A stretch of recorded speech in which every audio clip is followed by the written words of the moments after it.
ubuzima nyine ugomba kubworosha, utabworoheje bwo burakorosha.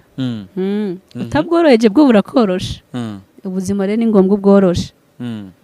Koroshya ubuzima mvuga nyine nuko reka njye in details. Umuntu abikurebye ukuntu ugaragara, kubona umukobwa afite inzara nk'izo ufite, abandi ubundi inzara azisiga amabara atandukanye, agashyiraho na zimwe za plastike zikaba ari ndende, nibura bikaba ari byiza. Physical appearance mu maso, ingohe akazogosha akamaraho agasigazo dukeya, akajya asigaho agatiro, akambara amaherena, kafite nk'agatatuwaje nko ku kuboko cyangwa hano ku rutugu, ariko wenda abona n'amaherena utirigeze utobora amatwi yawe. Ibintu byose biri natural. Kubera iki? Nibyo nahisemo. Nibyo nahisemo. Nyine nibyo nahisemo. Nibyo nkunda.